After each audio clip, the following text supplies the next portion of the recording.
রাতে রাতে আদম নবী বললেন, জিব্রাইল আল্লাহর বাড়ি খায়, আল্লাহর বাড়ি ঘুমায়, আমি দেলমোহর কোথায় পাবো? আদম আলাইহিস সালাতু ওয়াস সালাম ডাক দিয়ে বললেন, ও জিব্রাইল, আমি আল্লাহর বাড়ি খাই, আল্লাহর বাড়ি ঘুমাই, আল্লাহর জান্নাতে থাকি, আমার নিজস্ব কোনো তো অর্থ করি নাই। তখনই আল্লাহ ডাক দিলেন, জিব্রাইল আমার আদমকে বলো, আমার আখিরি নবী রাহমাতুল লিল আলামিন, সাইয়্যিদুল কাউনাইন ওয়াস সাকালাইন, ইমামুল মুরসালিন, হাবিবুল্লাহ, প্যারা মেহবুব নবীর শানে আমার আদম যদি 3 বার মতান্তরে 11 বার দুরূদ শরীফ পড়ে যদি আমার আদম তার স্ত্রীকে মহরানা দিয়ে দেয়, আমি আল্লাহর পক্ষ থেকে এটাই হালাল হয়ে যাবে। আমি আল্লাহ এটাই আদমের জন্য বিধান করে দিলাম, তার স্ত্রী তার জন্য হালাল হয়ে যাবে। আদমকে বলো আমার নবীর উপরে 11 বার মতান্তরে 3 বার দুরূদ শরীফ পড়ে আমার আদম যেন তার স্ত্রীকে মহরানা দিয়ে দেয়। একবার জোরে বলা যাবে আল্লাহু আকবার। দেখেন ইরানের প্রেসিডেন্ট মহা ইব্রাহিম রাইসি আর তিনাদের ওই পররাষ্ট্রমন্ত্রী আব্দুল্লাহিয়ান হেলিকপ্টারে গেলেন, আর ফিরে আসতে পারেন নাই। এত বড় দামি প্রেসিডেন্ট, তাদের নিরাপত্তার জন্য কত গোয়েন্দা সংস্থা কাজ করে, কিন্তু হেলিকপ্টার দুর্ঘটনায় মারা গেল। আহা, কিছুই করার নাই। আল্লাহ বললেন, ওয়ামা তাদরি নাফসুম বিআইয়ি আরদিন তামুত, মানুষ কোন স্থানে, কোন জায়গায়, কোন অবস্থায়, কোন সময়ে মারা যাবে মানুষ তাহা জানে না, মানুষ তাহা জানে না। কেউ বলতে পারবে না পররাষ্ট্রমন্ত্রী কি, প্রেসিডেন্ট কি, সেনাপ্রধান কি, পারমাণবিক বিজ্ঞানী কি, রাশিয়ার প্রেসিডেন্ট কি, আমেরিকার প্রেসিডেন্ট কি, জাতিসংঘের মহাসচিব, পৃথিবীর বড় বড় বড় বড় জ্ঞানী বিজ্ঞানী, ডক্টর চিকিৎসা বিজ্ঞানী যারা নোবেল পেল, তারাও পর্যন্ত আজরাইল থেকে বাঁচতে পারবে না। আল্লাহর কোরআন বলল, কুল ইন্নাল মাউতাল্লাযী তাফিরুনা মিনহু ফাইন্নাহু মুলাকীকুম। আল্লাহ বলেন, হাবিব উম্মতকে জানান, আমার বান্দাদেরকে জানান, আমার বান্দারা যেখানেই থাকুক না কেন, যত দূরে যাক না কেন, যে অবস্থায় থাকুক না কেন, মৃত্যু তার সাথে মোলাকাত করবে। সে মরণ থেকে যতই পালান, মরণ থেকে পালানো রাস্তা নাই। আল্লাহ ডাক দিয়ে, জিব্রাইল এই বান্দার জন্য প্রথম নম্বরে তুমি নির্ধারিত করে দাও সে পৃথিবীতে কত সময় পর্যন্ত দুনিয়াতে বেঁচে থাকবে। হায়াত শেষ হয়ে গেলে 1 সেকেন্ড আগেও না পরেও না, দুনিয়ার থেকে পালিয়ে যাওয়ার আর কোনো রাস্তা নাই। খুব মনোযোগ দিয়েন। 2 নম্বর, ওই বান্দার জন্য যেটা নির্বাচিত হয়, আল্লাহ রাব্বুল আলামিন ডাক দিয়ে বলেন, জিব্রাইল 2 নম্বর ওই বান্দার জন্য নির্বাচন করো, তার জন্য রিজিক। কি পরিমাণে সে রিজিক খাবে, কি পরিমাণে সে রিজিক অন্বেষণ করবে, এই বিষয়টা এ বান্দার জন্য তুমি নির্ধারিত করে দাও। এ আমার দিকে তাকাবেন, আমার দেশে দেখবেন অনেকে হায়ার এডুকেটেড পারসন, বিরাট বড় শিক্ষিত, কিন্তু চাকরি করে মাসে 50,000 টাকার বেতন। আবার আর একজন আছে লেখাপড়া কম, লেখাপড়া নাই, সে কয়েক হাজার কোটি টাকার মালিক। ওই যে আল্লাহ রাব্বুল আলামিন নির্ধারিত করে দেন কি পরিমাণে রিজিক সে ভক্ষণ করবে। আবার অনেকের হাজার হাজার কোটি টাকার মালিক, কিন্তু খাবার বরাদ্দ নাই। কথা কোন দেখে, সকালবেলা 1 রুটি, দুপুর বেলা আর 1 রুটি, ও রাত্রি বেলা কিছুই না, কপাল মন্দ, চোখ থাকতে অন্ধ, বরাতে খাবার নাই, বরাতে খাবার নাই। কথা কন না কে? এই মজলিসে এইখানে বসাইছে কে আমারে? আল্লাহ। জোরে বলেন কে? আল্লাহ।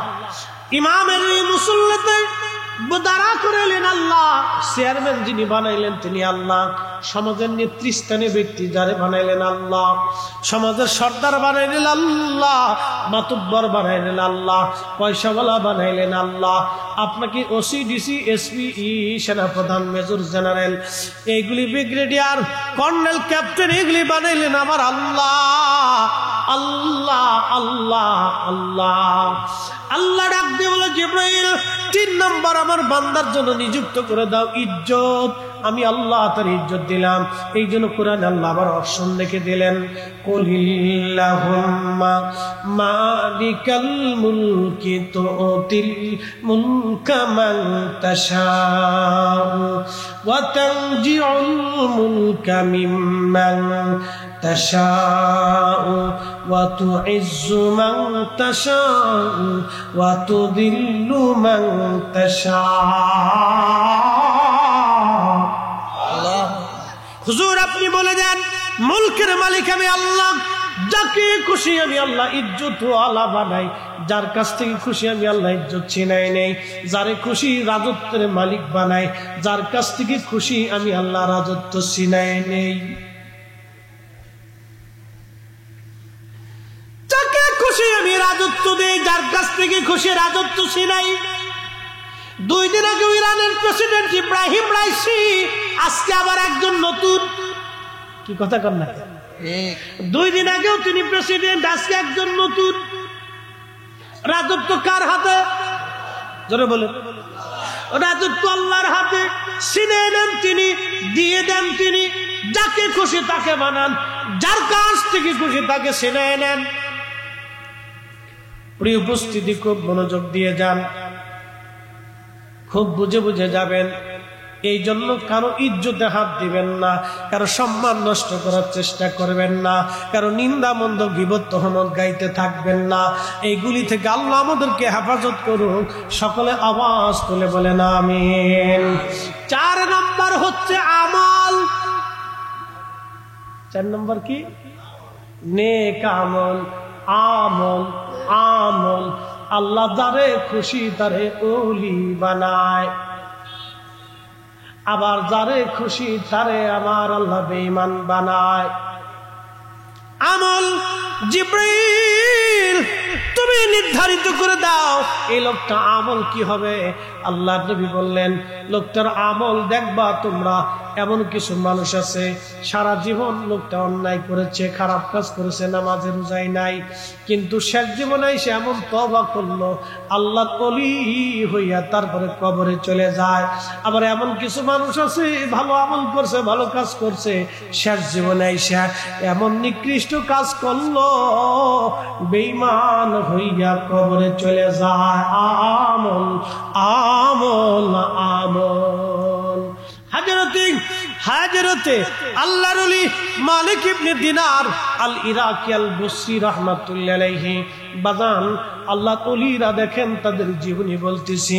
হযরত মালিক ইবনে দিনার আল ইরাকি উনি প্রথম জীবনে মদ পাইছিলেন, মদ পান করতেন, খারাপ কাজ করতেন, ট্যাক্স আদায় করতেন। 2 নম্বরই ব্যবসা ছিল তার, 1 নম্বর হালাল কাজ জীবনে করেন নাই। মালিক ইবনে দিনার বলতেছেন, 1 বছর আমি আমার মই কদরের রাত্রিবেলা, আবার কেউ বলছেন বরাতের রাত, যেটাই হোক না কেন কদরের রাত্রিবেলা আল্লাহর বান্দা বসে বসে বসে বসে মদ পান করতেছে। মালিক ইবনে দিনার রাহমাতুল্লাহ আলাইহির ছোট্ট মেয়েটা দৌড়ায় এসে মালিক ইবনে দিনার রাহমাতুল্লাহ আলাইহির সামনে এসে ওই যে মদের গিলাসগুলি ধাক্কায় ধাক্কায় ফেলে দিতে লাগলেন। ছোট্ট মেয়ের আমল দেখে, এই কাজ দেখে মালিক ইবনে দিনার বলতেছেন, আমার কাছে এত ভালো লাগলো, এই কাজটা খুবই ভালো লাগলো, কিন্তু পরের বছরে আমি আবার লাইলাতুল কদরের রাত্রিবেলা মদ পান করি। একটু চিন্তা করেন, কদরের রাত্রিবেলা যেই মুসলমান মদ পান করে এর চাইতে নিকৃষ্ট মুসলমান আর দুনিয়াতে নাই। কি কথা কন না কেন? আল্লাহর নবী বললেন, 3টা জায়গা সন্তান মাকে চিনবে না। প্রথম নাম্বার হলো মিজানের পাল্লা। আমার দিকে তাকাবেন, তিনটা জায়গার কোন কোন জায়গা আমাদের জানা দরকার। এক নাম্বার হলো মিজান পাল্লা, যেখানে বদি এবং নেকির পাল্লা ওজন করা হবে। আল্লাহ নবী বললেন, ডাক দিবে আব্দুল করিম, লাব্বাইকি ইয়া রাব্বাল আলামিন, আসো তোমার নেকি এবং গুনার পাল্লা ওজন করা হবে। ঠিক ওই সময় নেকি এবং গুনার পাল্লা ওজন করার সময় আল্লাহু আকবার, প্যারা নবী বলতেছেন, উম্মত রে, ওই সময় ওই লোকটা দুনিয়ার আর কারো কথা মনে রাখবে না। ওই সময় যারা ওই অবস্থার জন্য দাঁড়ায় থাকবে তাদেরও দুনিয়ার কারো কথা মনে থাকবে না, কেউ কারো দিকে তাকাইবে না। সবার একটাই চিন্তা, আজকে কি নেকির পাল্লা ভারী হবে না গুনার পাল্লা ভারী হবে? আজকে কি নেকির পাল্লা ভারী হবে নাকি গুনার পাল্লা ভারী হবে? এই জন্য আল্লাহর নবী বলেন, উম্মত, একটা খেজুর দিয়ে হলো তোমার ভাইকে খাওয়াইয়া হলো জাহান্নাম থেকে বাঁচার চেষ্টা করো। মুস্কি হাসি দিয়ে হলো তোমার ভাইয়ের সাথে কথা বলে জাহান্নাম থেকে বাঁচা। মুস্কি হাসি দিয়ে হলো তোমার ভাইয়ের সাথে মুস্কি হাসি দিয়ে কথা বলে হলো জাহান্নাম থেকে বাঁচার চেষ্টা করো। আল্লাহ নবী বলেন, উম্মত রে, এই জায়গা সন্তান মাকে ভুলে যাবে, মা সন্তান ভুলে যাবে, বন্ধু বন্ধুর কথা মনে থাকবে না, প্রতিবেশী প্রতিবেশীর কথা মনে থাকবে না, বড় কঠিন পরিস্থিতির শিকার হয়ে যাবে। আপনাদেরকে আর একটু বুঝাই দিয়ে যায়, আপনি সুদের কারবারি করলেন, ঘুষের কারবারি করলেন, করার পরে 50-100 কোটি টাকার মালিক হলেন।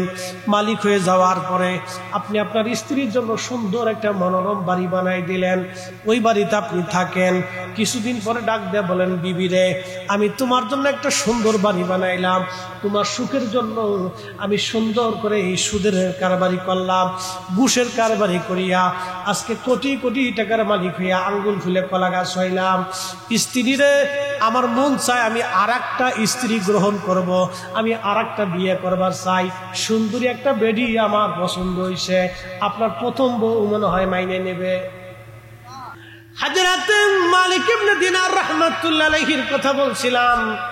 মালিক ইবনে দিনার রাহমাতুল্লাহ আলাইহি, মালিক ইবনে দিনার রাহমাতুল্লাহ আলাইহি, তিনি ওই যে বিরাট বড় মহেশ্বরের মাঠ, এই মাঠের কথা বলতে যা বলছিলাম, 3 জায়গা কেউ কারো কথা মনে রাখবে না, কিন্তু আল্লাহর হাবিব উম্মতকে ভুলবে না।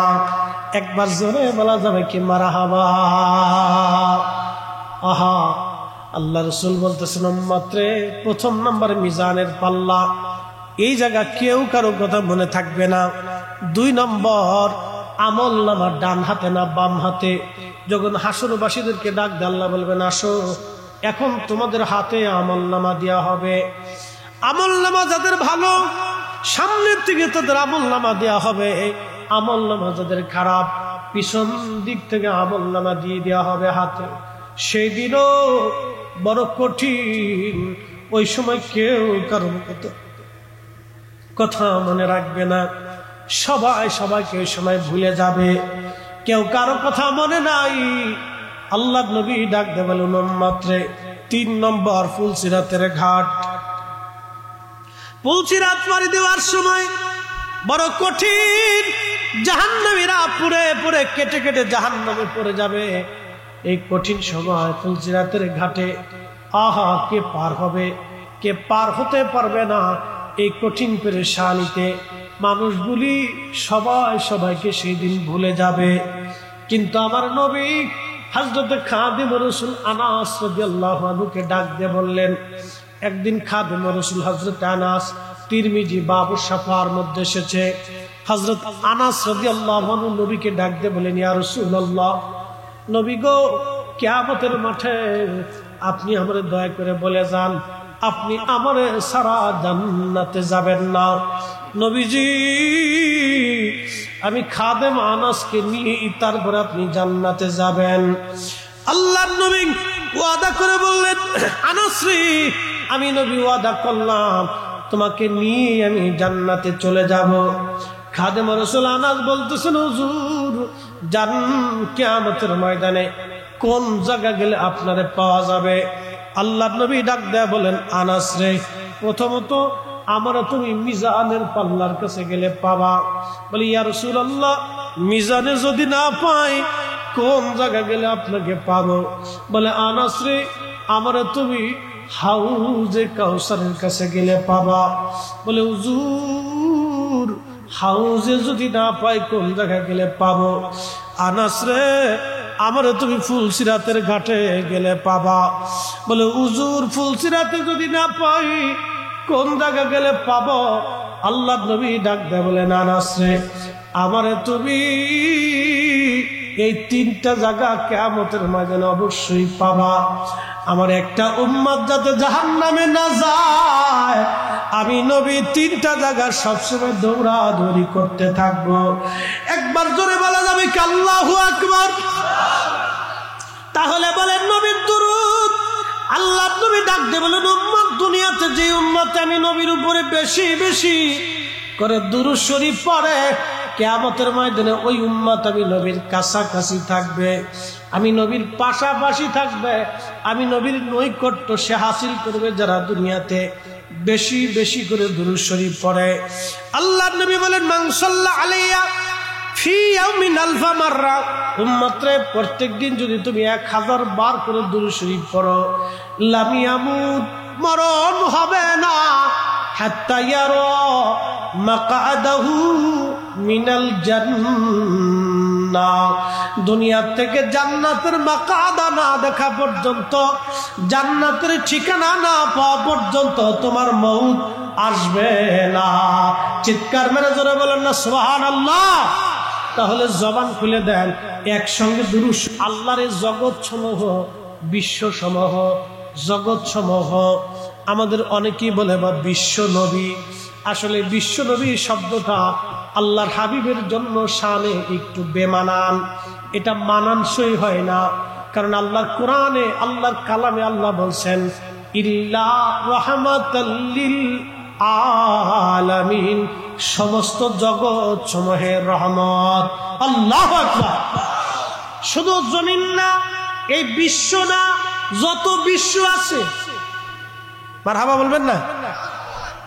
শুধু এই বিশ্ব না, যত বিশ্ব আছে, শুধু এই পৃথিবী না, যত জগৎ আছে, শুধু এই জড় জগৎ না, রুহের জগৎ, নূরের জগৎ, রেহেমের জগৎ, বারজাকের জগৎ, কিয়ামতের জগৎ, জান্নাতের জগৎ, ফুলসিরাতের জগৎ, যত জগৎ আছে আল্লাহর, সব জগতের রব হলো আল্লাহ।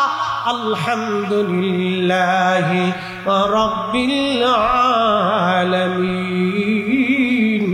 এই জন্য বিশ্ব নবী বললে নবীজির শানে বেমানান হয়, বরখেলাপ হয়, বেমানান হয়। আল্লাহ বলছেন রাহমাতুল লিল আলামিন, আর আমি আল্লাহ রব্বুল আলামিন। আল্লাহ ডাক দে হাবিব, আমি রব্বুল আলামিন, আপনি রহমাতুল লিল আলামিন। আমি মালিকি ইয়াউমিদ্দিন, বিচার দিনের মালিক আমি আল্লাহ। আর আপনি নবী হলো আসা আইয়াবা আসাকা রাব্বুকা মাকামাম মাহমুদা, আপনি নবী শাফিউল মুজনিবিন, আমি মালিক ইয়াউমিদ্দিন, আপনি নবী শাফিউল মুজনিবিন। আমি আল্লাহ কিয়ামতের মাঠের বিচার দিনের মালিক, আর আপনি নবী হলেন ওই দিনের সুপারিশ করনেওয়ালা। আমি নবী আরশে আজিম ওয়ালা, আপনি নবী মাকামে মাহমুদ ওয়ালা। আমি আল্লাহ হলাম আরশে ওয়ালা, আপনি নবী মাকামে মাহমুদ ওয়ালা। একসাথে বলবেন না মারহাবা? তাকবীর, নারে তাকবীর, নারে রিসালাত, নারে রিসালাত। হযরতুল আল্লামা জনাব মাওলানা জহুরুল ইসলাম ফরিদি সাহেব। ওরে রাহমাতুল লিল আলামিন, আপনি উম্মতের জাবিন, গুনাহগারের অতি আপনজন। আল্লাহর নবী, নূরের নবী, আপনি আমার জীবনের জীবন। আবার বলি, আল্লাহ হলো রাব্বুল আলামিন, আমাদের নবী রাহমাতুল লিল আলামিন, আল্লাহ হলো মালিক ইয়াউমিদ্দিন, আমাদের নবী শাফিউল মুজনিবিন, আল্লাহ হলো আরশওয়ালা, আমাদের নবী মাকামে মাহমুদওয়ালা, আল্লাহ হলো খুনা ক্ষমা করনেওয়ালা, আমাদের নবী সুপারিশ করনেওয়ালা, আর আল্লাহ হলো আমার আল্লাহ হলো আল্লাহ, আর আমাদের নবী হলো হাবিবুল্লাহ। আল্লাহ হলো রহিম, আমাদের নবী রহিম, আল্লাহ হলো রহমানুর রহিম, আর আমাদের নবী বিল মুমিনিনা রাউফুর রহিম। আল্লাহু আকবার। আল্লাহ রাব্বুল আলামিন তার রাসূলকে এত ইজ্জত দিলেন, বিশ্ব নবী বললে আমার নবীর ইজ্জতের হানি হয়, সম্মানের হানি হয়, আমার নবীর কথাটা একেবারে নবীর ইজ্জতে বেমানান হয়ে যায়। এই জন্য আল্লাহ যতগুলি রকম দিয়েছেন হাবিবুল্লাহ, এই হাবিবুল্লাহ আমাদের বোঝা দরকার। হাবিবুল্লাহ আল্লাহর বন্ধু। আজ থেকে 900 বছর কষ্ট হইতেছে আপনাদের? 15 মিনিট চলবে? হ্যাঁ, আর 15 মিনিট হবে ইনশাল্লাহ। বলে একসাথে বলি তো আল্লাহু আকবার, বলি না ইয়া রাসূলুল্লাহ। হাবিবুল্লাহ ইব্রাহিম খলিলুল্লাহ, আমাদের নবী হাবিবুল্লাহ আর ইব্রাহিম খলিলুল্লাহ। আল্লামা ইমাম কাজী আয়াজ আল মালিকি আজ থেকে 900 বছর আগে একখানা কিতাব লিখলেন, কিতাবুশ শিফা। এই শিফার ব্যাখ্যা করেছেন আল্লামা ইমাম মোল্লা আলী কারি, শরহে শিফা। এই দুইটা কিতাবের মধ্যে লেখা হয়েছে। আল্লামা ইমাম খুফাজি নাসিমুর রিয়াদের মধ্যে লিখেছেন আল্লাহু আকবার। আল্লাহর খলিল ইব্রাহিম খলিলুল্লাহ, আর আমাদের নবী হলেন হাবিবুল্লাহ। খলিলুল্লাহ এবং হাবিবুল্লাহর মধ্যে তফাৎ কি আজকে বুঝে যাবেন। আজকে আপনারা খলিলুল্লাহ হলো আল্লাহ যাহা বলতেন তাহাই করতেন, আল্লাহ যাহা চাইতেন তাহাই দিতেন, আল্লাহ যাহা বলতেন তাহাই করতেন, আল্লাহ যাহা বলতেন তাহাই করতেন, আল্লাহকে খুশি করতেন, আল্লাহকে খুশি করতেন, আল্লাহকে খুশি করতেন, আল্লাহকে খুশি করতেন। তিনি হলো খলিলুল্লাহ। আল্লাহকে খুশি করতেন, তিনি হলো খলিলুল্লাহ। আর হাবিবুল্লাহ হলো আল্লাহ যারে খুশি করতেন তিনি হাবিবুল্লাহ, আল্লাহ যারে খুশি করতেন তিনি হাবিবুল্লাহ, আল্লাহ যারে খুশি করতেন তিনি হাবিবুল্লাহ। তিনি আমার আপনার নবী রাহমাতুল লিল আলামিন হাবিবুল্লাহ। চিৎকার মেরে বলেন হাবিবুল্লাহ। আরো জোরে বলেন, আরো জোরে বলেন হাবিবুল্লাহ, হাবিবুল্লাহ, হাবিবুল্লাহ, হাবিবুল্লাহ। এই জন্য কাজী নজরুল লিখেছেন, আল্লাহকে যে পাইতে চায় হযরতকে ভালোবেসে, আরশ কুরসি লৌহ কলম না চাহিতে পেয়েছে সে। ঠিক কিনা? ভুবনের প্রিয় মুহাম্মদ এলো রে দুনিয়ায়, সাগর আকাশ বাতাস দেখবি যদি আয় রে সাগর আকাশ বাতাস দেখবি যদি ধুলির ধরা বেহেশত আজ জয় করিল দিল রে লাজ, আজকে খুশির ঢল নেমেছে ধূসর সাগর সাগর আকাশ বাতাস দেখবি যদি আয় রে সাগর আকাশ বাতাস দেখবি যদি। হাবিবুল্লাহ, আল্লাহ যাকে খুশি করতেন তিনি হাবিবুল্লাহ। চিৎকার মেরে যারা বলেন আল্লাহু আকবার। হুজুর দলিল কি? কোরআনে আল্লাহ বলতেছেন, ওয়ালা সাউফা ইউতিকা রাব্বুকা ফাতারদা।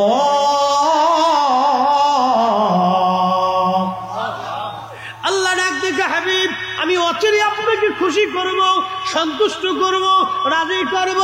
বন্ধু চিন্তার কারণ নাই, নবী চিন্তায় পেরেশান।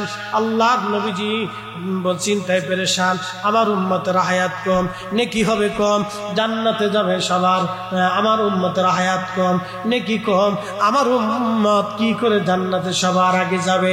ঠিক তখনই আল্লাহ সূরা কদর নাজিল করে বলেন, ইন্না আনজালনাহু ফি লাইলাতিল লাইলাতুল কদরি ওয়া মা আদরাকা মা লাইলাতুল কদর লাইলাতুল কদরি খায়রুম মিন আলফি শাহর। নবী আপনি চিন্তা করবেন না, আপনার উম্মতের জন্য এমন একটা রাত্র দিয়ে দিলাম লাইলাতুল কদর, এক রাত্র ইবাদত করলে 1000 মাসের চাইতেও দামি হবে। সুবহানাল্লাহ বলা যাবে। এটা কি আমাদের গুণে না নবীর গুণে? নবীর গুণে। ওয়ালা সাউফা ইউতিকা রাব্বুকা ফাতারদা, খুশি করব। সাহাবীরা বলল হুজুর কখন খুশি করবে? নবীজি ডাকতে বলেন কিয়ামতের ময়দানে আমি যা চাবো আল্লাহ তাই দিবে। না না হয় না, আরো জোরে। কার পূর্ণ হয় না? আরো জোরে বলে আল্লাহু আকবার। আরো জোরে, আরো জোরে। আমি নবী যা চাবো আল্লাহ তাই দিবে। বলে হুজুর কি চাবেন? বলে আমার একটা উম্মত জাহান্নামে থাকতে আমি নবী খুশি হব না, আমি রাজি হব না। আর আল্লাহ ওয়াদা করছে আমারে খুশি করবে। আমার একটা উম্মত জাহান্নামে থাকা অবস্থায় আমি নবী রাজি হব না। আমার উম্মত জান্নাতে নিয়ে তারপরে আমি নবী খুশি হব। চিৎকার মেরে জোরে বলেন ইয়া রাসূলুল্লাহ। চিৎকার মেরে বলেন আল্লাহু আকবার। ওই নবীর দুরূদ ঘরে ঘরে চালু করতে চাই কি চাই না? বড় দোয়া দুরূদ মিলাদ চলবে কি চলবে না? ঘরে ঘরে চলবে। হাত উঁচু করে বলেন রাজি আছি না নাই? আল্লাহ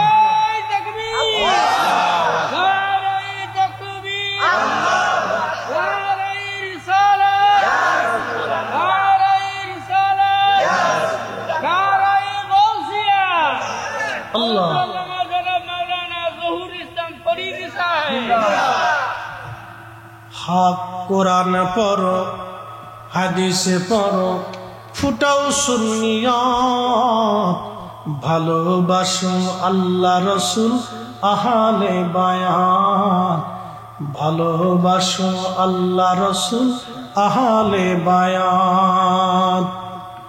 কোরআন পড়ো, হাদিসে পড়ো, ফুটাও সুন্নিয়ত, ভালোবাসো আল্লাহ রসুল আহলে বায়াত, ভালোবাসো আল্লাহ রসুল আহলে বায়াত। সেই পথে চলো আশিক তোমরা, যে পথে চলেছে সাহাবারা,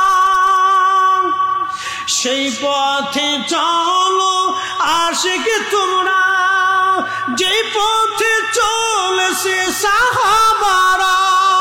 ধন্য হবে মানব জীবন, ধন্য হবে মানব জীবন, পাবে নবীর শাফায়াত। ভালোবাসো আল্লাহ রসুল আহলে বায়াত, ভালোবাসো আল্লাহ রসুল আহলে বায়াত। কোরআন পড়ো, হাদিসে পড়ো, ফুটাও সুন্নিয়ত, ভালোবাসো আল্লাহ রসুল আহলে বায়াত, ভালোবাসো আল্লাহ রসুল আহলে বায়াত। আল্লাহুম্মা সাল্লি আলা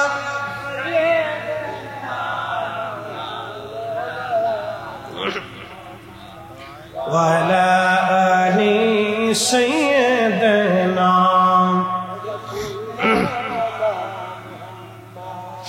বন্ধুগণ আমার, এই জন্য বিশ্ব নবী রসুলের শানে শব্দটা বেমানান। এই ব্যবহারটা কেন করার দরকার? আল্লাহ নিজে লকব দিলেন রহমাতুল লিল আলামিন, ইয়াসিন, তাহা। এরকম আল্লাহ নবীর 500 লকব আছে, 500 লকব আছে আমার নবীর।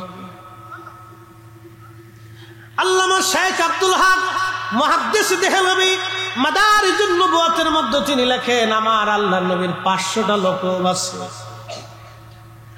এত সুন্দর সুন্দর লকব বাদ দিয়া খালি বিশ্ব নবীকে চিল্লানোর দরকারটা কি? হ্যাঁ, দরকার নেই। কত সুন্দর সুন্দর লকব আল্লাহ নিজে দিয়ে দিয়েছে, আপনি সেই লকবে ডাকেন। প্রিয় রাসূল কারীমের অনেক শানওয়ালা শব্দ আল্লাহর কোরআনে আছে, হাদিসে আছে, এগুলিতে ডাকেন। এগুলো আমি সে বলার তো দরকার নেই।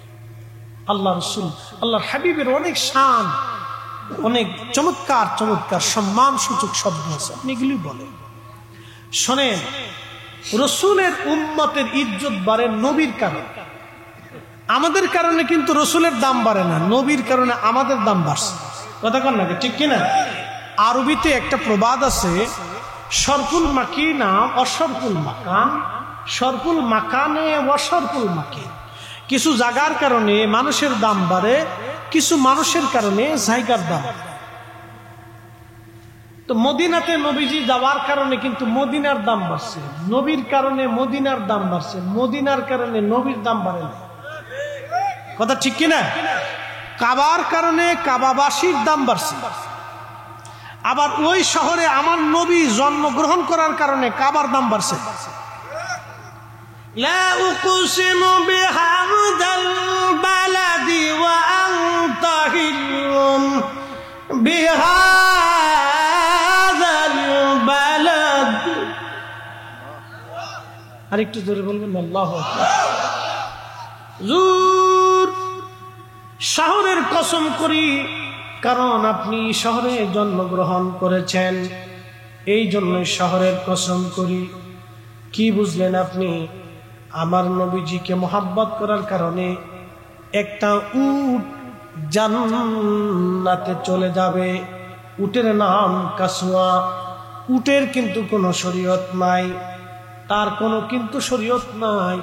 এই প্রাণীগুলি কিয়ামতের ময়দানে তারা কেউ জান্নাতে যাবে না। এই উটটা জান্নাতে যাবে 10টা প্রাণী বস্তু, তার ভিতরে একটা হলো উট। আমার নবীজির পিঠে করে যে উট বহন করেছিল নাম কাসওয়া, এই কাসওয়া জান্নাতে চলে যাবে।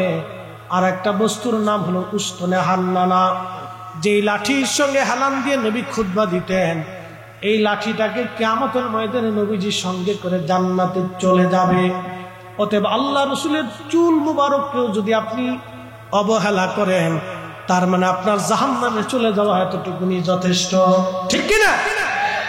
আরেকটু বলি, এক সাহাবী, সহিহ মুসলিমের ভিতরে হাদিসটা আসছে, ওই ইয়ামান থেকে সবুজ চাদর আনছে। আল্লাহর হাবিবের সবুজ চাদর খুব পছন্দের চাদর, সবুজ চাদর ছিল। শোনেন, জান্নাতের পোশাক কিন্তু সবুজ। মারহাবা বলবেন না? জান্নাতের পোশাক কি? সবুজ হবে জান্নাতের পোশাক, সবুজ। আল্লাহ রসুলের পছন্দের চাদর ছিল সবুজ, যদিও বিভিন্ন পোশাক আল্লাহর হাবিব পরছেন উম্মতের সুবিধার জন্য।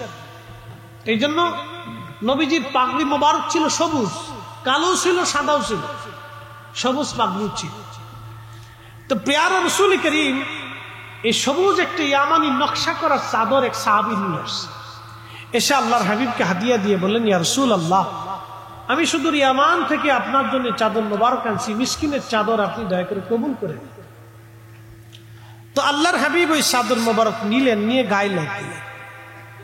আর এক সাহাবী এসে বলতেছে, ইয়া রাসূলুল্লাহ, আমি খুব গরিব মানুষ, মেহেরবানি করে ওই চাদর মোবারক আপনি আমার দান করে দেন। আল্লাহ রসুলের আদত ছিল, কেউ কিছু এসে দান চাইলে নবীজি ফিরাইতেন। গায়ের চাদর খুলে আল্লাহর নবী চাদর দিয়ে দিল। সুবহানাল্লাহ বলবেন না? আচ্ছা আচ্ছা। তো অন্যান্য সাহাবী যারা ছিল এরা খুব রাগ হয়ে গেছে, বলতেছে, করলা কি তুমি, করছো কি?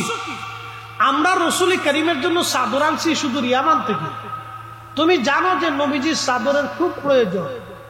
এই চাদর তুমি চাইলে, তুমি জানো যে চাইলে নবীজি চাদর দিয়ে দিবে, এই চাদর তুমি সে কেন নিলা, নবীকে কষ্ট কেন দিলা? তো অন্যান্য সাহাবীরা খুব রেগে গেছে, তার উপর ক্ষিপ্ত হয়ে গেছে। তো ওই সাহাবী ডরাইয়া কান্নাকাটি শুরু করে দিয়ে আল্লাহ রসুলের কদম মোবারক এসে বলতেছে, ইয়া রাসূলুল্লাহ, আমি আপনার চাদর মোবারক নিছি নবীকে কষ্ট দেওয়ার জন্য, আর এই চাদরটা আমি ব্যবহার করার জন্য নেই না। বলে, তাহলে তুমি কি জন্য নিছো? বলি, ইয়া রাসূলুল্লাহ, আমার মনের বড় আশা, আমার কাফনের সময় যেই চাদর আমার নবীজির গায়ে লাগছে, ওই চাদর মোবারকটা যেন আমার কাফনের কাপড় বানানো হয়। হ্যাঁ, আর একটু জোরে বলবেন আল্লাহু আকবার। তাহলে কি বুঝলেন? আল্লাহর নবীর সাহাবীরা নবীজির একটু চাদরের সুতাটাকেও অবমূল্যায়ন করেন নাই। আমরা কি বুঝি না বুঝি, কোন মাদ্রাসায় পড়ছি না পড়ছি, কি সাতা মুফাসসিরে কোরআন হইলাম, আল্লাহ জানে, ও বেড়াই জানে, কোত্থেকে পড়ছে, কেমনে পড়ছে তাও জানি। শোনেন, একটা কথা বলে দিয়ে যায়, ভগর ভগর আরবিতে কথা বললে বড় হুজুর হওয়া যায়। অনেক কোরআন হাদিস জানলেই তাকে আলেম বলা হয়। আলেম তাকে বলে যার অন্তরে আল্লাহ এবং তার রসুলের মহাব্বত তাকওয়া বেশি হবে, এবং যার অন্তরে হব্বে রসুল বেশি হবে সে হলো জ্ঞানী। এই কথাটা মনে রাখবে, বুঝতে পারছে? ওই যে নলতাতে ঘুমিয়ে আছেন খান বাহাদুর হাসানুল্লাহ রহমতুল্লাহ, কোন মাদ্রাসার সাইকেল হাদিস ছিলেন বলেন তো? হ্যাঁ, উনি কোন মাদ্রাসার সাইকুল হাদিস না, কিন্তু জেনারেল শিক্ষিত, জমিদার, অনেক সম্পদের অধিকারী, কিন্তু তারপরও কি হয়েছে? আল্লাহর ওলি হয়ে কবরে গেছে। কি কথা কন না কেন? কারণ কি? তাকওয়া। খালি বগর বগর আরবি কইলে বড় হুজুর হয় না। আল্লাহর কোরআন তার প্রমাণ দিয়েছে। ইন্না আকরামাকুম ইনদাল্লাহি আতকাকুম, নিশ্চয় আল্লাহর কাছে তার দাম বেশি যার অন্তরে তাকওয়া বেশি। কি কথা বলেন, ঠিক কিনা? আল্লাহর ভয় যার অন্তরে বেশি তার দাম বেশি। মালিক ইবনে দিনারের কথাটা শেষ করে দিয়ে যায়। মালিক ইবনে দিনার বলতেছেন, আমি পাগল পারা হয়ে গেছি। হাসরের বিরাট বড় মাঠ কায়েম হয়ে গেল, একটা বিরাট বড় অজগর সাপ, আহা খুব বিষধর, চক্ষুগুলি লাল লাল রক্তবর্ণ, আগুন ঝরে আসতেছে। এরকম একটা বিশাল দেহি অজগর সাপ আমারে তাড়া করতেছে কামড় দেওয়ার জন্য। মালিক ইবনে দিনার বলেন, বিরাট বড় এই সাপটা আমাকে কামড় দেওয়ার জন্য তাড়া করতেছিল। আমি হাসরের মাঠে দ্রুত গতিতে তুমুল ভাবে দৌড়াইতেছিলাম পালায়ন করার জন্য।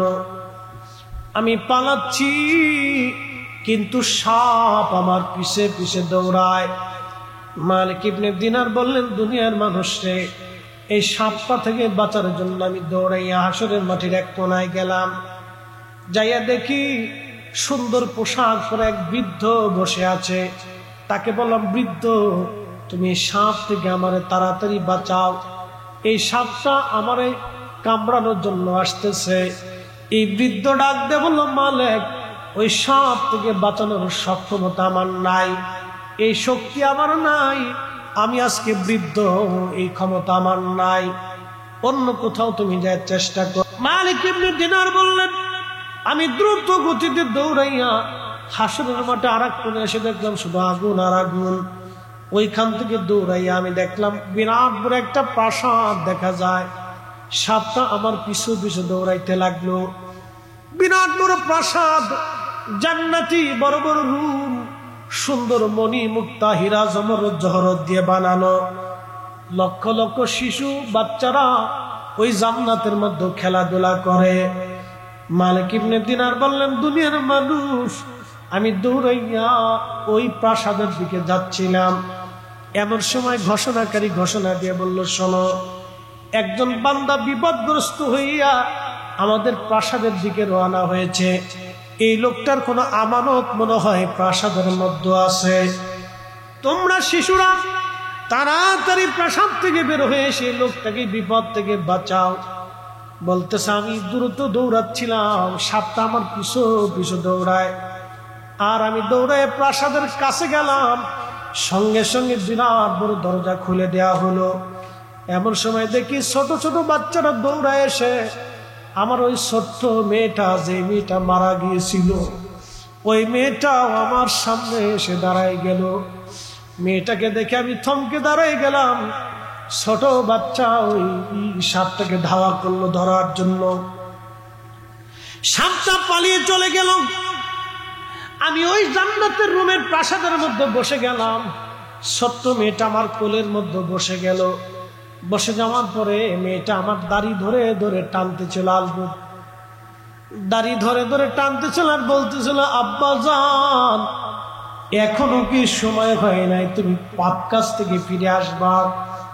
আব্বা গো, এখনো কি সময় হয় নাই তুমি অন্যায় থেকে ফিরে আসবা? মদ থেকে ফিরে আসবা, নেশা থেকে ফিরবা। আব্বাজান এখনো কি তোমার সময় হয় নাই? মালিক ইবনে দিনার বলতেছিলেন, আমি মেয়েটাকে ডাক দিয়ে বললাম, মা আজকে আমার কিছু ব্যাখ্যা তুমি বলে দাও। বলে, আব্বা বলো। আমার এত বড় একটা সাপে দাপড়াইতেছিল কামড়ানোর জন্য, এই সাপটা কি চিনলাম না। মেয়েটা ডাক দেয়া বলে, আব্বাজান এই সাপটা হলো আপনার জীবনের বদ আমল। আপনি জীবনে যত অন্যায় করেছেন, খারাপ কাজ করেছেন, আজকে এটাকে সর্বাকৃতি দিয়ে আল্লাহ আপনাকে শাস্তি দেওয়ার জন্য এই সাপটা আপনার পিছনে লালাই দিয়েছিল। বলতেছে, মারে আমি আশ্রয়ের জন্য বৃদ্ধ লোকের কাছে গেলাম। এই বৃদ্ধ লোকটাকে বলতেছে, আব্বাজান এই বৃদ্ধটা হলো আপনার নেকামল। আজকে নেকামল দুর্বল করে রাখছেন বিদায় সে আপনাকে সাহায্য করতে পারে নাই। বলে, মারে এত বড় প্রাসাদ, জান্নাতের প্রাসাদ কাদের? বলে, আব্বাজান এটা আমরা ছোট ছোট বাচ্চারা যারা মায়ের কোল খালি করে আল্লাহর ডাকে সাড়া দিয়ে পরপরে চলে যায় নিষ্পাপ, এদেরকে আল্লাহ এরকম জান্নাতের অট্টালিকা প্রাসাদের মধ্যে তাদেরকে আল্লাহ লালন পালন করে। কিয়ামতের মাঠে ইমানদার বাবা মার জন্য এই ছোট ছোট বাচ্চাগুলি সুপারিশ করনেওয়ালা হইয়া, নাজাতের জরিয়া বানাইয়া এই ছোট্ট বাচ্চাদের সঙ্গে আল্লাহ জান্নাতি বানাই দিবে তার বাবা মারে। একসাথে ধরে বলবেন কি সুবহানাল্লাহ। যাদের বাবা মা ছোট্ট করে শিশু সন্তান মারা যায়, তাদের ধৈর্য ধরতে হবে আল্লাহর প্রতি, এটা মনে রাখবেন আপনারা। ওই মেয়েটা ডাক দিয়ে বলতেছে, আব্বা যান শুনিয়া যান, আপনি আজকে এই প্রাসাদে আমি এসেছিলাম বিদায় আজকে বেঁচে গেলেন। আব্বা যান আমি ছোট্টকালে মারা গেছি বিদায় আসতে আপনার সাপ থেকে বাঁচাইতে পারলাম। বাবা গো তোমার কি সময় হয় নাই অন্যায় থেকে তুমি ফিরে আসবা? ছোট্ট মেয়েটা এইভাবে আলতু করে দাঁড়িয়ে আলগাইতেছিল আর বলছিল, আব্বু তুমি তওবা করে ফিরে আসো। মালিক ইবনে দিনার বললেন, আমার ঘুম ভেঙে গেল। ঘুম ভেঙে যাওয়ার পরে আমি তওবা করলাম, আমার সমস্ত সম্পদগুলি আল্লাহর রাস্তায় দান করে দিলাম, চাকরি ছেড়ে দিলাম, দুনিয়া বিরাগী হইলাম। আমি দুনিয়া বিরাগী হইয়া আল্লাহ পাওয়ার জন্য দুনিয়ার সব সংসারের মোহ ত্যাগ করে দিয়ে আমি তওবা করিয়া আল্লাহ পাওয়ার জন্য আমি দিক দিগন্তর ঘুরে ঘুরে বেড়াইতে লাগলাম। পৃথিবীর বড় বড় ইমামরা তার প্রশংসা করেছেন। বিশ্ববিখ্যাত মুহাদ্দিস আল্লামা ইমাম আবুল ফারাজ ইবনুল জৌজি উয়ুনুল হাকাতের মধ্যে তার জীবনের অনেক কারামত লিখেছেন। একবার জোরে বলা যাবে কি সুবহানাল্লাহ। বিশ্ববিখ্যাত উলামারা তার জীবনী লেখছে, বিশ্ববিখ্যাত আলেমরা তার প্রশংসা করেছেন।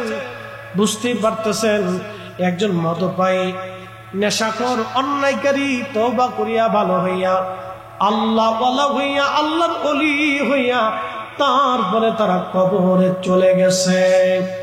সাতক্ষীরাবাসী এই জন্য আমাদেরকে ফিরে আসতে হবে আল্লাহর দিকে, আল্লাহর দিকে ফিরে আসা লাগবে, আল্লাহর দিকে। এই জন্য আল্লাহ রসুল বললেন, জিব্রাইল তুমি বান্দার নির্দিষ্ট করে দাও কে আমলওয়ালা হবে, কে বদকার হবে, তুমি লিখে দাও। এই জন্য আল্লাহ আমাদের বুলন্দি নসিব, আল্লাহ আমাদের জন্য আমল লিখে দিয়েছেন। এই জন্য আমরা আল্লাহর ওলিদের মুহিব্বিন হইছি, আল্লাহর ওলিদের পথে আমরা পরিচালিত হয়েছি। আল্লাহর কোরআনে নবীর সুন্নাহের বিধানে আমাদের জীবন চলে আসলো। নামাজি হয়েছি, রোজাদার হয়েছি, আল্লাহ ইবাদতের কাতারে নিয়ে আসছে, জান্নাতের বাগানে বসায় দিয়েছে। এটা আমাদের বুলন্দ নসিব। এই নসিব যার ভালো সেই শুধু জান্নাতের বাগানে বসতে পারে। আল্লাহ আমাদের আমল করার তৌফিক দিন। আওয়াজ তুলে ধরে বলেন আমিন।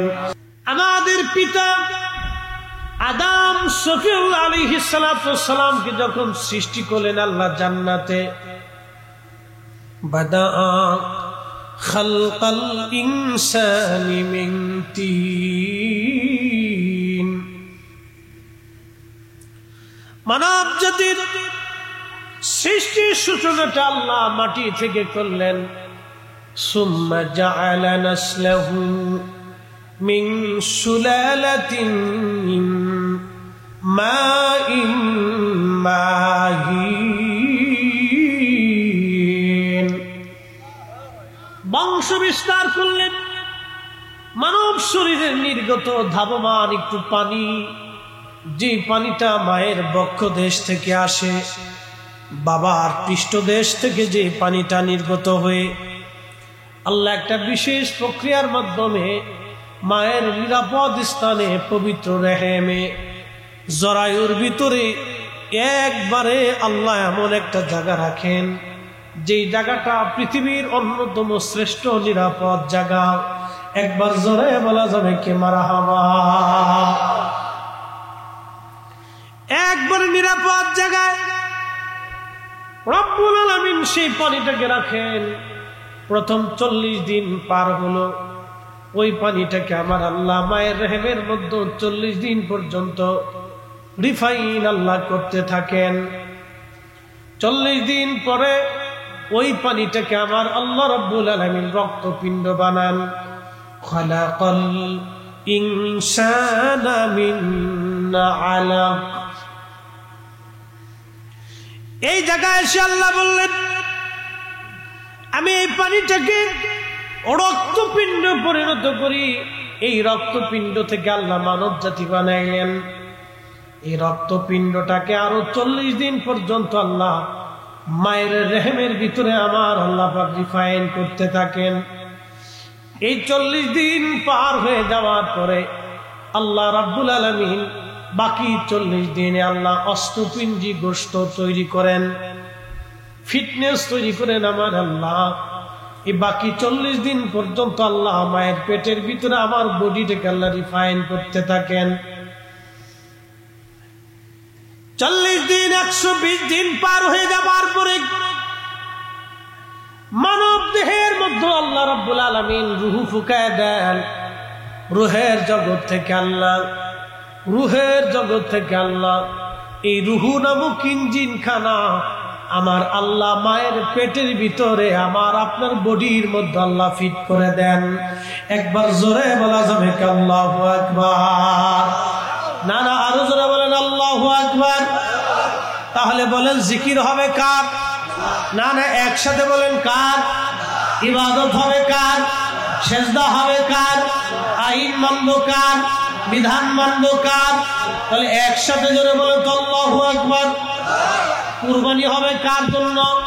নামাজ হবে কার জন্য? জিন্দেগি কার জন্য? হায়াত কার জন্য? মৃত্যু কার জন্য? সব কিছু হবে আল্লাহর জন্য। আল্লাহর কারণ আমি কিছুই ছিলাম না। আল্লাহর কোরআন বলতেছে, কাইফা তাকফুরুনা বিল্লাহি ওয়া কুনতুম আমওয়াতা।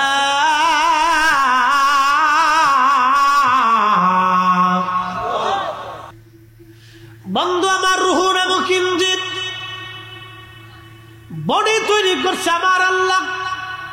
প্রথম নাম্বার আল্লাহ বডি তৈরি করলেন পানি, তারপরে মাটি, এরপরে আগুন, এরপরে বাতাস, আব, আতশ, খাক, বাদ। হুজুর গাউসে পাক মহিউদ্দিন আব্দুল কাদের জিলানী রাহমাতুল্লাহ আলাইহি সিররুল আসরারের মধ্যে তিনি লেখেন, আল্লাহ 4টা পদার্থ দিয়ে মানব জাতি বানাইলেন। আব, আতশ, খাক, বাদ। আগুন, পানি, মাটি, বাতাস। আগুন, পানি, মাটি, বাতাস। আগুন, পানি, মাটি, বাতাস। মানুষ শুধু মাটির তৈরি না, এটা ভুল কথা। আল্লাহ বলেন, ওয়াবাদা খালকাল ইনসানি মিন তিন। আমি মাটি থেকে মানব জাতির সূচনা করেছি। সূচনাটা হলো মাটি থেকে, কিন্তু পদার্থ হলো 4টা: আগুন, পানি, মাটি, বাতাস। শরীরের মধ্যে পানির অংশ যদি না থাকে তাহলে মানুষ মারা যাবে। আগুনের অংশ, তাপমাত্রা যদি না থাকে মানুষ মারা যাবে। বাতাস, নিঃশ্বাস, শ্বাস প্রশ্বাস যদি বন্ধ হয় তো মানুষ মারা যাবে। মাটির অংশ যদি না থাকে মানুষ মারা যাবে। 4টা পদার্থ দিয়ে মানুষ বানানো, শুধু মাটি দিয়ে আল্লাহ মানুষ বানান নাই। শুধু মাটির তৈরি না মানুষ, শুধুমাত্র মাটি দিয়ে বানানো হয় নাই। মাটির সাথে পানি, পানির সাথে আগুন, আগুনের সাথে বাতাস, চারটা পদার্থের সংমিশ্রণে একজন মানুষ। আহা, সর্বপ্রথম মাটির মানুষ ছিলেন আদম। আদম মাটির মানুষ থেকে আম্মা জান হাওয়া। এই কথাটা বলবো, তার আগে বলে দিয়ে যাই, সর্বপ্রথম মাটির মানুষ আদম। পৃথিবীর সব জায়গা থেকে মাটিগুলি নিয়ে আল্লাহ বেহেশতের তাসনিম নদীর পানি দিয়ে মাটিকে খামির করলেন। না না হয় না, আরো জোরে বলেন। তামাম সৃষ্টি, নবমণ্ডল, ভূমণ্ডল, বিজ্ঞান বলে পৃথিবীর ভিতরে 4 লক্ষ প্রজাতির জীব আর জীবন আছে। শুধু মানুষ না, মানুষের সাথে যদি আপনি ধরেন এটা একটা জীবন, পাখি, পক্ষী, ঘোড়া, গাধা, গরু, ছাগল, হাঁস, মুরগি, ভেড়া, দম্বা, কুত্তা, বিলাই, ছাগল, যা কিছু আছে, এক একটা প্রজাতির জীব। এরকম 4 লক্ষ প্রজাতির জীব আর জীবন আছে। আল্লাহ কোন জীব আর জীবনকে, আকাশের চাঁদকে, সূর্যকে, এই সৃষ্টির যা কিছু আছে কোনো কিছুকে আল্লাহ ফি আহসানি তাকওয়িম বলেন নাই। শুধু একটা জায়গা আল্লাহ বলেছেন, লাকাদ খালাকানাল ইনসানা ফি আহসানি তাকওয়িম। ছোটকালে যখন আমাদের নাতি পুতি বলেন, বাচ্চা কাচ্চা বলে, ছোট্টকালে মায়ের কোলে কত সুন্দর লাগে। বাচ্চাটা যদি কালো হয় তাও সুন্দর, সাদা হইলে তো সুন্দরী। এত সুন্দর, তার চোখগুলি সুন্দর, তার জিহ্বাগুলি সুন্দর, তার ঠোঁটগুলি সুন্দর, তার আঙ্গুলগুলি সুন্দর, তার পা গুলি সুন্দর, তার ত্বকগুলি সুন্দর, মসৃণ। কেন? আল্লাহ সুন্দর করে মায়ের পেটের মধ্যে বানাইলেন, 4টা পদার্থ দিয়ে আল্লাহ বানাইলেন। এই জন্য আল্লাহ বললেন, কাইফা তাকফুরুনা বিল্লাহি ওয়া কুনতুম আমওয়াতা। মানব জাতি, তুমি মৃত ছিলে, অস্তিত্বহীন ছিলে, আমি রব্বে কারীম তোমার অস্তিত্ব দিলাম, তোমার আমি দুনিয়ার মুখ দেখাইলাম, সৌন্দর্য দিলাম, চেহারা দিলাম, চোখ দিলাম, নাক দিলাম, ঠোঁট দিলাম, জিহ্বা দিলাম, জবান দিলাম। তুমি এত কিছু পাইলা, তারপরে কি করে তুমি আমি আল্লাহকে অস্বীকার করো? কি করে তুমি নামাজ পড়ো না? কি করে রোজা রাখো না? কি করে তুমি হজ করো না? কি করে তুমি যাকাত দাও না? কে তোমাকে আল্লাহ থেকে জুদা করলো? কে তোমাকে আল্লাহর আইন থেকে জুদা করলো? কে তোমাকে কোরআন থেকে জুদা করলো? কে তোমাকে রাসূলের প্রেম থেকে জুদা করে দিল? কে এই সর্বনাশ তোমাকে করে দিল? এই জন্য সাহাবীরা নিজের জীবনের সব কিছু দিয়ে দেখবেন, তাদের জীবনীর মধ্যে দেখা যায় তারা নবীর কদম মোবারক তারা ছেড়ে দেয় নাই। কথা বলেন ঠিক কিনা? সাতক্ষীরাবাসী মনোযোগ দিয়ে শুনে যাবেন। আদম সফিউল্লাহকে আল্লাহ রাব্বুল আলামিন জান্নাতের মধ্যে বানাইলেন। সুন্দর অবয়ব দিয়ে আল্লাহ নবী আদমকে বানাইলেন। আদম আলাইহিস সালামের স্ট্রাকচার আল্লাহ পাকের ইচ্ছা অনুযায়ী হয়েছিল, খুব সুন্দর। এই জন্য তাফসীরের মধ্যে আসছে আদমের চাইতে বেশি সুন্দর পৃথিবীর মধ্যে কেউ ছিল না। যদি আমার রাসূল কারীম ছিলেন অনন্য, আল্লাহর হাবিবের কোনো তুলনা হয় না, বেমিসাল। আদম আলাইহিস সালাম বাবা হিসেবে অনেক সুন্দর ছিলেন তিনি। তিনার বাম পাজরের একটা বাঁকা হাড়, এই বাম পাজরের একটা বাঁকা হাড় থেকে আল্লাহ রাব্বুল আলামিন মা হাওয়া আলাইহিস সালামকে বানাইলেন। তিনি অনেক সুন্দরী রূপসী নারী, সুরুষী নারী ছিলেন। জান্নাতের মধ্যে বানায়া রাখলেন। বানায়া রাখার পরে আদম আলাইহিস সালাম জান্নাতের মধ্যে ঘুম থেকে উঠার পরে দেখলেন সুরুষী রূপসী একজন সুন্দরী মহিলা দেখা যায়, একেবারে ওনার মতোই কিন্তু নেগেটিভ। হযরত আদম নবী উপর থেকে ঢাকনা থেকে কাপড় উঠাইতে গেলেন, মাথার ঢাকনা থেকে কাপড় উঠাইতে গেলেন। আল্লাহ ডাক দিলেন, আদম অপেক্ষা করো, তোমার জন্য একটা শরীর কাজ বাকি আছে। বলে, আল্লাহ সেটা কি? বলে, তোমার আর তোমার স্ত্রী আদমের বিয়ে পড়াইতে হবে। বলে আল্লাহ বিয়ে কি? বলে ফেরেশতারা যাচ্ছে। জিবরাইল আমিন আসলেন আরো অন্যান্য ফেরেশতা মণ্ডলী নিয়ে। ইজাব কবুল হয়ে গেল, বিয়ে থা হয়ে গেল। দেনমোহর ধার্য করবেন। আদম আলাইহিস সালামকে হযরত জিবরাইল বলেন, নবী গো, আপনি কিছু দেনমোহর আপনার স্ত্রীকে প্রদান করেন। বলে দেনমোহর কি? বলে আপনার স্ত্রীর আপনার পক্ষ থেকে আপনার স্ত্রীর জন্য কিছু মহারানা, কিছু অর্থ করি আপনি ধার্য করে দেন। হাজরাতে আদম নবী বললেন, জিবরাইল, আল্লাহর বাড়ি খায়, আল্লাহর বাড়ি ঘুমায়, আমি দেনমোহর কোথায় পাবো? আদম আলাইহিস সালাতু ওয়াস সালাম ডাক দিয়ে বললেন, ও জিবরাইল, আমি আল্লাহর বাড়ি খাই, আল্লাহর বাড়ি ঘুমাই, আল্লাহর জান্নাতে থাকি, আমার নিজস্ব কোনো তো অর্থ করি নাই। তখনই আল্লাহ ডাক দিলেন, জিবরাইল, আমার আদমকে বলো, আমার আখিরি নবী রাহমাতুল লিল আলামিন, সাইয়্যিদুল কাউনাইন ওয়াস সাকালাইন, ইমামুল মুরসালিন, হাবিবুল্লাহ, প্যারা মেহবুব নবীর শানে আমার আদম যদি 3 বার মতান্তরে 11 বার দুরূদ শরীফ পড়ে যদি আমার আদম তার স্ত্রীকে মহারানা দিয়ে দেয়, আমি আল্লাহর পক্ষ থেকে এটাই হালাল হয়ে যাবে। আমি আল্লাহ এটাই আদমের জন্য বিধান করে দিলাম, তার স্ত্রী তার জন্য হালাল হয়ে যাবে। আদমকে বলো, আমার নবীর উপরে 11 বার মতান্তরে 3 বার দুরূদ শরীফ পড়ে আমার আদম যেন তার স্ত্রীকে মহারানা দিয়ে দেয়। একবার জোরে বলা যাবে কি আল্লাহু আকবার? নারা আরো জোরে বলুন আল্লাহু আকবার। এজন্য নকশবন্দিয়া মুজাদ্দিদের সিলসিলায় দুরূদের গুরুত্ব বেশি। এই কথা কন না কেন? নকশবন্দিয়া বলেন, মুজাদ্দিদে বলেন, এই দোনো সিলসিলার ভিতরে দুরূদের বিরাট বড় প্রাধান্যতা আছে, বিরাট বড় প্রাধান্যতা। দুরূদ শরীফের বিরাট বড় প্রাধান্যতা, কারণ মানব জাতির সৃষ্টির সূচনার দেনমোহর ছিল নবীর দুরূদ শরীফ দিয়া। তার মানে কি বুঝলেন? আমাদের আদম আগে না আমাদের নবী আগে? আল্লামা ইমাম আবুল ফারাজ ইবনুল জাওজি তার 900 বছর আগের কিতাবে এই ঘটনা লিখেছেন। মোল্লা আলী কারি মক্কি হানাফি হারমি 450 বছর আগের মক্কার মদিনার ইমাম ছিলেন। তার লকব ইমামুল হারামাইন আশ-শরীফাইন। ওনার কিতাব আল মাউলিদুর রাবি ফি মাউলিদিন নবী সাল্লাল্লাহু আলাইহি সাল্লাম, এই কিতাবের মধ্যে তিনি লেখেন, আদম আলাইহিস সালামের বিয়ে হয়েছিল আমার নবীর প্রতি দুরূদ শরীফ মহারানা দিয়া।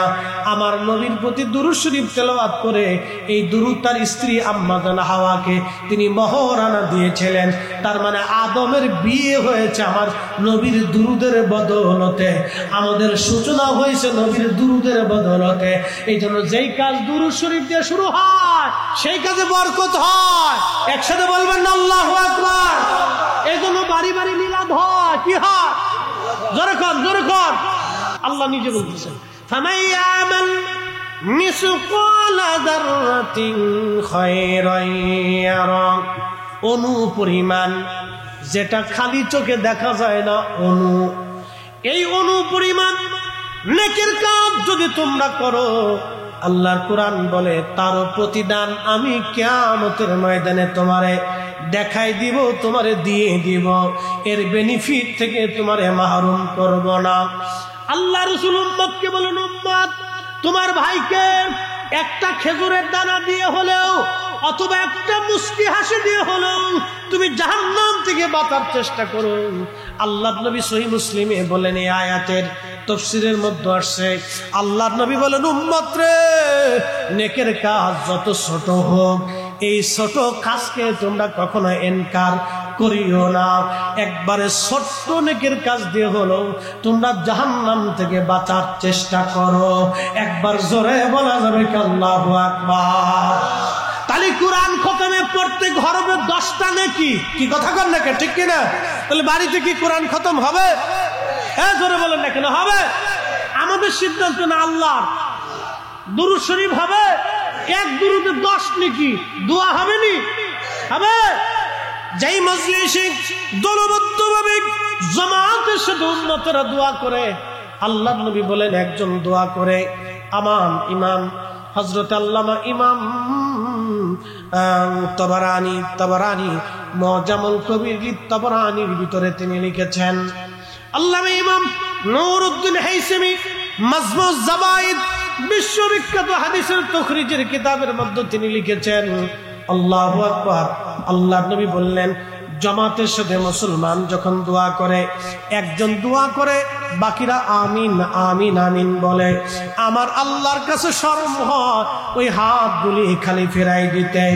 জামাতের সাথে যখন দোয়া হয়, এই দোয়াগুলি আল্লাহর দরবারের সঙ্গে সঙ্গে কবুল হয়ে যায়। একবার জোরে বলা যাবে কি মারহাবা। প্রিয় সাতক্ষীরাবাসী, ওই রূহ যখন মায়ের পেটের মধ্যে চলে আসলো, মায়ের পেটের মধ্যে রূহ আসার পরে জিব্রাইলকে আল্লাহ বলেন, জিব্রাইল, 4টা জিনিস তুমি মাহাত ওই বান্দার জন্য নির্ধারিত করে দাও। 1 নম্বর হায়াত, আমি আল্লাহর পক্ষ থেকে সেটা নির্ধারিত করে দাও। 1 নম্বর হায়াত, সে কখন কোন অবস্থায় কোন জায়গা মারা যাবে আল্লাহ ছাড়া কেউ জানে না। চিৎকার মেরে জোরে বলবেন আল্লাহু আকবার। ওয়ামা তাদরি নাফসুন বিআইয়ি আরদিন তামুত, মানুষ কোথায় কোন জায়গা মারা যাবে আল্লাহ ছাড়া কেউ জানে না। জিন্দেগি বড় কঠিন। এসেছেন যত নবী, সকলের ইমাম, সালাম নবী তোমায় হাজারো সালাম, ইয়া নবী সালাম আলাইকা, ইয়া রাসূল সালাম আলাইকা, ইয়া হাবিব সালাম আলাইকা, সালাম